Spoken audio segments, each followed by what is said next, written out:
Hi guys. आज से 6 साढ़े 6 महीने पहले मैंने वीडियो बनाया था जिसमें पूरा हेड शेव किया था। मेरी दादी की जो कि डेथ हो चुकी थी, तो हमें जो कि पूरा हेड शेव करना पड़ता है।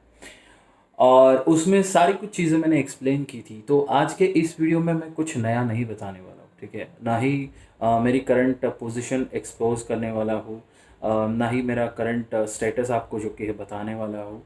आज जो भी सारी चीज़ें बताऊंगा वो आपको बहुत ही दिलो दिमाग से सुननी है, और जो कि उसे अपनी लाइफ में जो कि दोस्तों अप्लाई करनी है, उसे जो कि दोस्तों इम्प्लीमेंट करनी है, ठीक है।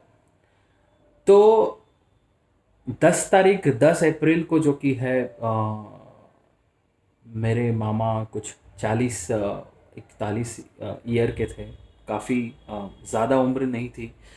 40 41 की उम्र में जब आपको आपकी फैमिली सेटल हुए होते हुए दिखती है, जहाँ पे आपका घर हो जाता है, आपके बच्चे जो कि एजुकेशन किसी का कंप्लीट हो गया रहता है, किसी का कंप्लीट होते रहता है। सारी कुछ चीज़ें जो कि दोस्तों एक एक सेटिस्फैक्शन देती है 40 41 की उम्र में, 40 45 की उम्र में।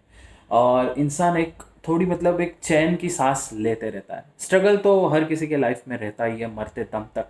बट स्टिल 40 45 की जो उम्र रहती है वहाँ पे इंसान एक ऐसी स्टेज पे पहुँच जाता है जहाँ पे उसे सुख जो कि है एक्सपीरियंस करने मिलता है। ऐसी ही उम्र थी मामा की, जो 10 अप्रैल में जो कि है दोस्तों मामा की मृत्यु हो गई।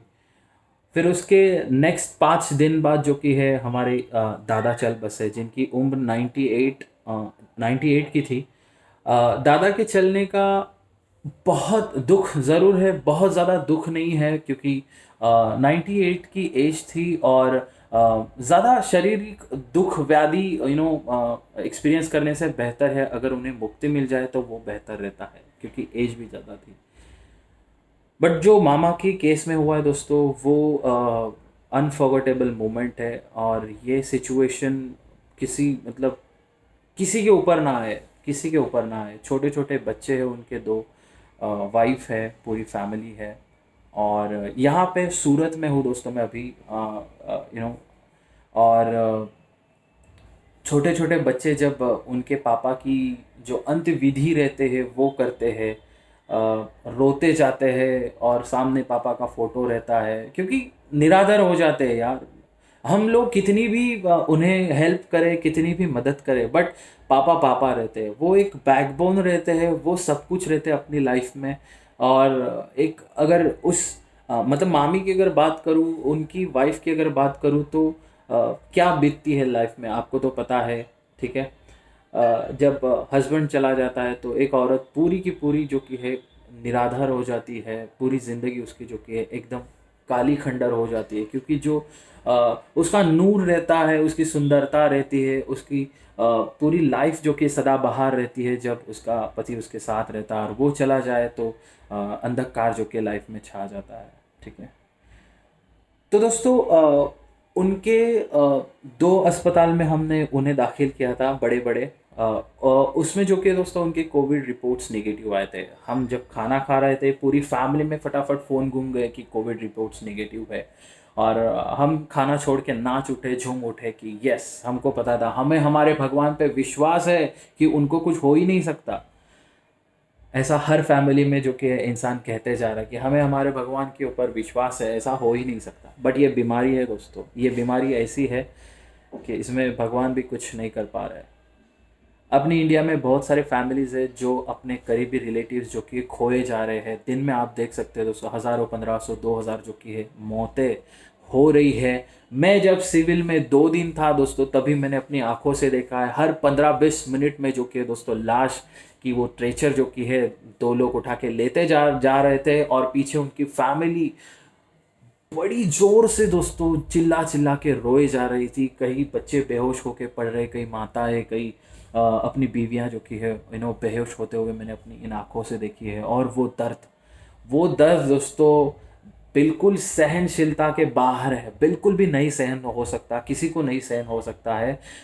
और मौतें इतनी कॉमन हो गई है दोस्तों उस इलाके में कि कई लाशें तो लोग देख भी नहीं रहे थे यार। ये तो जाए, मतलब मरते जा रहे लोग, क्या देखे, अब लाशें जाते जा रही थी, लोग अपनी अपनी बातों में व्यस्त थे, अपनी अपनी समस्याओं में व्यस्त थे, और लोग देख भी नहीं रहे थे वो जो लाश जा रही है हर 15-20 मिनट में। ये सिचुएशन है दोस्तों सिविल में।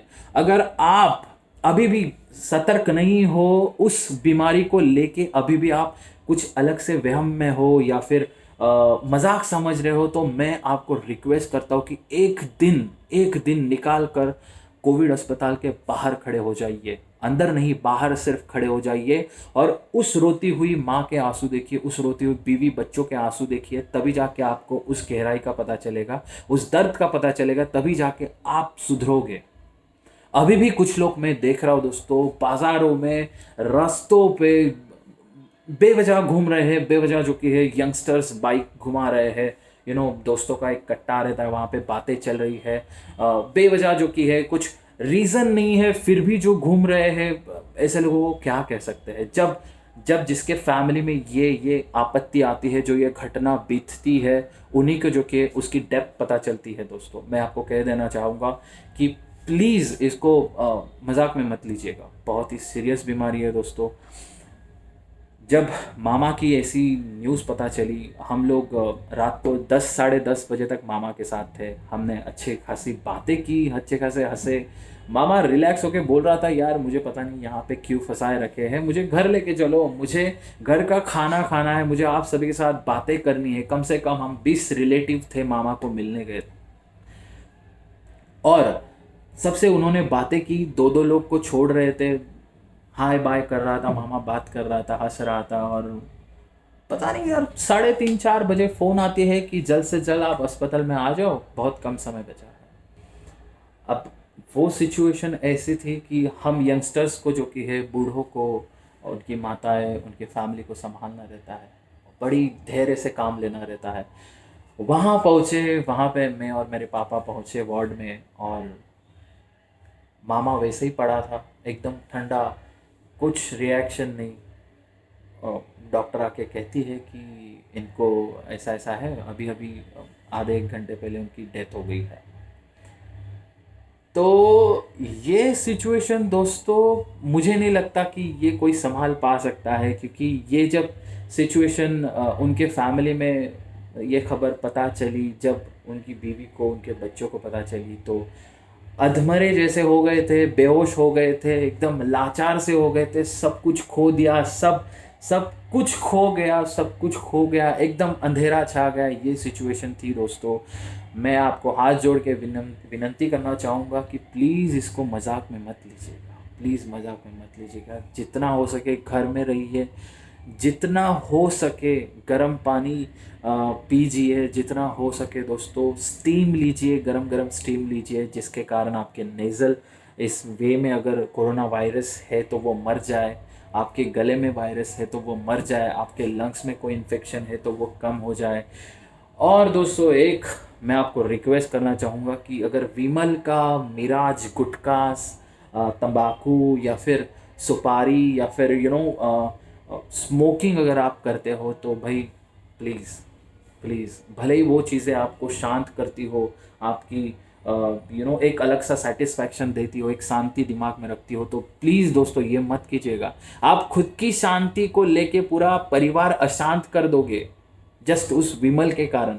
मामा कभी कभी खाते थे विमल, क्योंकि दुकान था, तो दुकान ऑलमोस्ट मैंने देखे हैं रिक्शा वाले ड्राइवर लोग और जो भी इनके बिजनेसमैन रहते हैं विमल का सेवन करते हैं।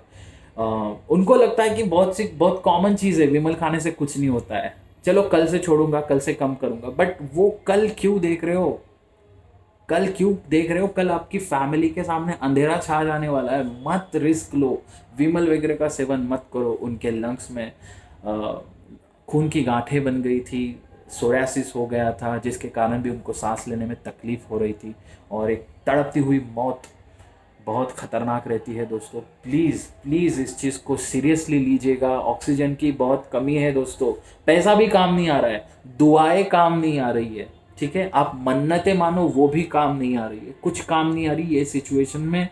तो मेरी रिक्वेस्ट है, घर में ही रहो प्लीज़। ज़्यादा ज़बां के चोंचले मत कीजिए, बाहर की होटलों का खाना मत खाइए, पार्सल लाना हो कभी कभार हो गया ठीक है, बट घर की दाल खिचड़ी खा लीजिए यार, एक आध महीना सहन करो यार, सहन करो प्लीज़ दोस्तों, प्लीज़ रिक्वेस्ट करना चाहूँगा, आपके ऊपर बहुत बड़ी जिम्मेदारी है, आपके परिवारों की, आपके पेरेंट्स की। ऐसे ही लाइफ को ऐसे ही मत बहा दीजिए, ठीक है। बहुत संभाल कर आपको बड़ा किया आपके पेरेंट्स ने, बहुत ख्याल रखिए। ऐसे नहीं कि आप जस्ट 5 मिनट बाहर जाके और घर में आके कुछ नहीं होगा, 5 मिनट तो जाना है, बट नहीं, वो 5 मिनट आपको मिली हुई भगवान से एक अपॉर्चुनिटी है कि मैं इसको 5 मिनट की लाइफ दे रहा हूँ। अगर ये अगले और 5 मिनट के लिए बाहर जाता है तो वो उसका टर्निंग पॉइंट रहेगा, वो उसका बहुत ही खतरनाक पॉइंट रहेगा। इसीलिए वो 5 मिनट की राह मत देखो, ठीक है। जैसे ही बाहर से आते हो हाथ मुंह धो लो, अस्पताल से आते हो, कहीं सिविल वगैरह में सरकारी में जा रहे हो तो कपड़े निकाल के धोने डाल दीजिए, नहा लीजिए, मुंह अच्छे से साफ कीजिए, सारे कफ जो गले में फंसे उसको निकाल के फेंक दीजिए, और नेज़ल आपका साफ़ कीजिए, प्रॉपर स्टीम लेके जो कि साफ़ कीजिए। डॉक्टर की, सरकार की जो भी उन्होंने पाबंदियाँ रखी है, नियम लागू किए हैं, उनका पालन कीजिए, उसी में दोस्तों भलाई है। अगर आप फ्यूचर देखना चाहते हो तो इंडिया की करंट सिचुएशन ऐसी है कि ये सिचुएशन पे मुझे नहीं लगता कि आपको अगला साल, अगली दिवाली, अगली ईद, अगली रमज़ान, अगला क्रिसमस देखने मिलेगा। अगर देखना है तो प्लीज़ दोस्तों, प्लीज़ घर में रहो, प्लीज़ घर में रहो। मुझे ये वीडियो बना के 10-11 मिनट का, मुझे पता है लोगों को हेयर ट्रांसप्लांट बिफोर आफ्टर बनाने में मज़े आते हैं, वो सब देखने में। अरे बाल इंपॉर्टेंट नहीं है, थोड़े दिन आप घर में भी रुक जाओ, ज़िंदगी रहेगी तो हेयर ट्रांसप्लांट कर पाओगे, है ना। ज़िंदगी रही तो हेयर ट्रांसप्लांट करवाओगे, ठीक है। कहीं एक जगह डीजे बज रहा है, कहीं शादियों का डीजे बज रहा है, तो दूसरी जगह मौत के जो रोने की आवाज़ें सुनाई दे रही है। तो ये सिचुएशन है इंडिया में, प्लीज़ प्लीज़ ख्याल रखिए। Thank you so much. अगर मेरी ये बात आपको दिल तक पहुंची हो ना, इसे दिल में मत रखिए, दिमाग में रखिए, और अपने लाइफ में जो कि दोस्तों इम्प्लीमेंट कीजिए, इन बातों का इम्प्लीमेंट कीजिए। यहाँ मेरी सिस्टर भी ऊपर के फ्लोर पे जो कि पॉजिटिव हुई पड़ी है। घर में बहुत ख़तरनाक सिचुएशन है, सब लोग केयर कर ही रहे हैं। हमारे रिपोर्ट्स जो कि निगेटिव आए हैं, पता नहीं ये अच्छा कर्म है बुरा कर्म है, कुछ काम नहीं आ रहा है आजकल, कुछ काम नहीं आ रहा है, सब पॉजिटिव हो ही जा रहे हैं। बस आपका धैर्य एक जो है और अकल, बस 2 चीज़ें आपको बचा सकती है। हिम्मत हो, अगर करना हो तो बच जाओ, नहीं है तो बस बाकी मर रहे हैं, नेक्स्ट इज़ यू, ठीक है। तो प्लीज़ प्लीज़ ख्याल रखिए। धन्यवाद।